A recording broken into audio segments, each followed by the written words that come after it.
நான் எழுத ஆரம்பிச்சேன்னா டயலாக்ஸோட தான் சார் நான் எழுதுவேன். முடிஞ்ச அளவுக்கு இந்த இப்போ சீன் 1 அப்படின்னு எடுத்தேன்னா அந்த சீன் 1ல என்னென்ன ஓவராலாக இருக்கோ நான் அதை ஃபுல்லாக எழுதிடுவேன். டயலாக்ஸ் முதற்கொண்டு நான் எழுதிடுவேன்.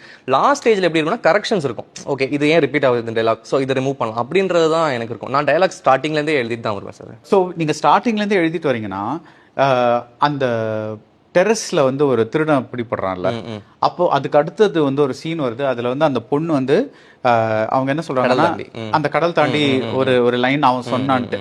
இப்போ அந்த லைனுக்கு இன்னொரு பே ஆஃப் இருக்கு ஒரு செகண்ட் ஹாஃப்ல. ஓகே, அந்த லைன் நீங்க ஃபர்ஸ்ட் ஹாஃப்ல எழுதும்போது அந்த செகண்ட் பே ஆஃப் உங்களுக்கு மனசுல இருக்கா? அது மைண்ட்ல இருந்ததுனால தான் நான் இதை எழுதுறேன். சோ ஃபுல்லா நீங்க மைண்ட்ல வச்சுட்டே சார் எனக்கு இல்ல நீங்க ஒரு அவுட்லைன் மாதிரி எழுதுவீங்களா? இல்ல சார், நான் ஃபர்ஸ்டே என்ன பண்ணிடுவேன்னா நான் ஸ்டார்ட்ல இருந்து எண்ட் வரைக்கும் என்னென்ன ஸ்ட்ரக்சர் இருக்கோ நான் அது வந்து கிளியரா என் மைண்ட்ல இருக்கும். இதுதான் நடக்க போகுது. நான் சில எழுத மாட்டீங்க? இல்ல சார், நான் எழுத மாட்டேன். நான் ஃபுல்லா ஃபார்ம் பண்றது ஒரு ஸ்கெலிட்டன் இல்ல சார், நான் எழுத ஒண்ணுமே கிடையாது. நான் எழுத மாட்டேன். நான் மைண்ட்ல அதை போட்டு போட்டுக்கிட்டே இருப்பேன் அந்த லைனை. ஸோ ஓகே இது இப்படி பண்ணலாம் இப்படி பண்ணலாம்னு சொல்லிட்டு ஒரு ப்ராசஸ் போயிட்டே இருக்கும்.